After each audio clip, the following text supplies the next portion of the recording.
A very good afternoon to all. Myself, Dr. Poonam Kumari, Assistant Professor at Department of Zoology, MMPG College, Modinagar. Today, I would like to present my observation on one of the stories from Food for Thought uh, booklet, and the story is Dreams: The 12 Steps by Alan Cohen. So, in this story, Alan Cohen, Dreams: The 12 Steps, offers a practical and spiritual guide to self-discovery, helping individuals rediscover their blessings, that sense of purpose, passion, or joy in life that may have been buried beneath the weight of routine and obligations. Cohen's 12 step framework is a structured yet flexible approach to personal fulfillment, providing readers with tools to realign their life with their authentic desires and talents. In a world where many people feel disconnected from their true selves due to societal pressure, financial burdens, or the demand of daily life, Cohen's message resonates deeply. His steps, rooted in both self reflection and action, aims to shift individuals from a state of dissatisfaction to one of the intentional living, creativity, and joy. Each step offers a blend of practical advice and psychological insights while also encouraging readers to trust in the guidance of intuition, creativity, and spirituality. So, I'm going to analyze all the 12 steps step by step. So, the first step which Cohen describes is tell yourself the truth. This is the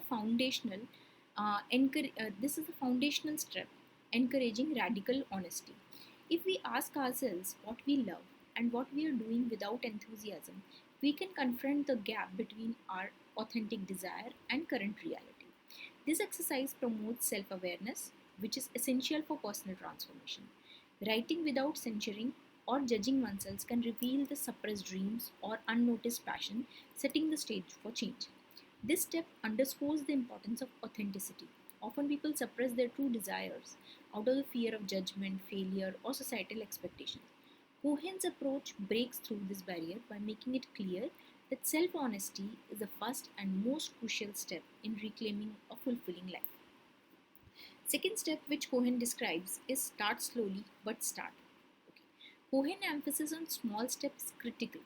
Many self-help programs advocate for radical change, which can feel overwhelming or unattainable. By suggesting that individuals start with small, manageable actions like booking a trip, buying a book, or watching a movie, they have been putting off. Uh, he lowers the psychological barrier to change. This step is about momentum. Starting slowly help build confidence, reinforce the belief that change is possible. Even small actions can make a person feel more alive and connected to their true desires, which can create a ripple effect leading to a more significant changes. Third step which Cohen describes is stop slowly but stop. Just as important as starting new activities is, the process of stopping things that drain energy and enthusiasm is also very important. Cohen points out how people often overexert themselves, taking on responsibility or attending events of obligation rather than genuine interest. This can lead to burnout, frustration, and feeling of being stuck. By stopping activities that do not align with one's true desire, people reclaim their time and energy, making room for the things that truly matter. Cohen's suggestion is not to abruptly cut ties, but gradually reduce these activities. This ensures that the shift is sustainable and does not create unnecessary conflict or stress. The fourth step, which Cohen describes, is discover your small talents. In this step, he wants to advise to focus on small talents is a gentle reminder that one's hidden potential often lies in the activities they naturally enjoy. This step encourages individuals to look for clues in their daily life. What do they enjoy doing? Even if they don't do it perfectly, uh, that is what they should focus on. By acknowledging and nurturing small talents, people can begin to explore and develop their bigger passions, unlocking new possibilities for personal and professional fulfillment. The fifth step that Cohen describes is begin to choose. So, this is a very important step as it highlights the importance of choice. Cohen's method of visualizing two decisions and comparing how each one make a person feel both practical and intuitive. It taps into the subconsciousness where feeling often guide decisions more accurately than logic alone. Okay, so Cohen emphasizes that the right decision is one that brings more connection to life, not necessarily the easiest or most convenient. This advice pushes individuals to take the more challenging path if it aligns more closely with their authentic selves.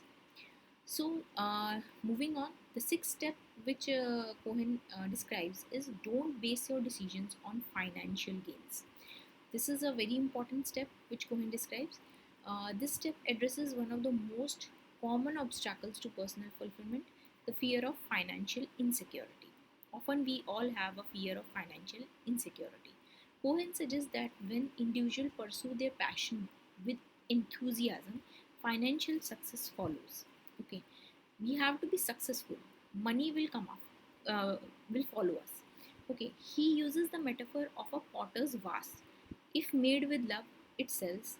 If made without passion, it stays on the shelf. This principle speaks to the importance of intrinsic motivation. When people align their work with their passion, they infuse it with a certain energy or soul which makes it more valuable to others. While this idea may not always apply in every context, it encourages readers to prioritize joy and meaning over financial gain, trusting that abundance will follow. We just have to do all the things out of our heart, not thinking, always thinking about the financial security. Okay, so moving on, the seventh step which Cohen describes is follow your intuition. Okay, Cohen's seventh step emphasizes the role of intuition in work, how intuition works.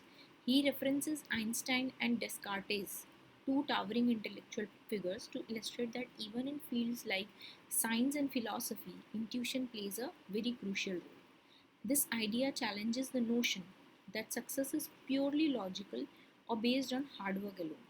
By allowing intuition to guide creative decisions, individual can access deeper levels of inspiration and problem solving.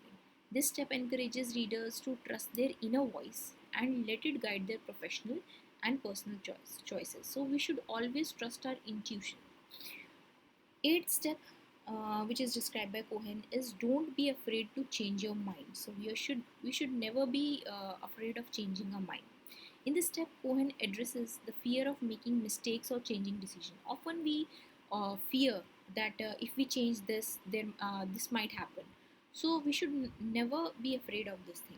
Often people stick with decision out of pride, fear of judgment, or the assumption that they must see things through, even though those decisions no longer bring joy or fulfillment. By giving permission to one's mind, Cohen advocates for flexibility and adaptability. So we have to be very flexible and adaptable. He reassures readers that changing direction is not a failure, but a necessary part of aligning with their true desires. We should always align with our true desires, not be afraid of changing directions or it might happen, this can happen. So we should not worry about it. Next, ninth step, which Cohen describes, is learn how to rest. So we we in this world we all keep running all the time. We need this, we want this, we will be doing this. So, but there is a requirement of rest also. Cohen's ninth step is a reminder of the importance of rest in the creative process. By taking time off from work, people allow their subconscious to process problems and come up with solutions, often without any conscious efforts. This advice is rooted in the understanding that creativity and problem solving require balance. Continuous work without rest leads to burnout, while period of rest foster creativity and innovation. Tenth step, which Cohen describes, is let things show you a happier path. This step advises flexibility in the face of struggle. Cohen doesn't advocate giving up, but suggests that if a person is struggling without result, they should consider alternative path. He encourages a more fluid approach to life, one that follows the natural flow rather than forcing outcomes. This philosophy is about recognizing when efforts turns into unnecessary struggle. It is a reminder that sometimes letting go or adjusting course can lead to better outcome than relentless pursuit. 11th step is read the signs. Okay, Cohen's 11th step touches on the idea of synchronicity and Intuition. He suggests that life provides signs and signals that can guide individual towards better path, even if those signs lead in unexpected direction. We should always, look for those signs. By learning to read the signs, individual can tune into life's subtle messages, which can help them make more informed and intuitive decisions. Last step, which Cohen describes, is take risks. It encourages faith and boldness. Cohen emphasizes that great achievements come from taking risks and believing in force of one's dream.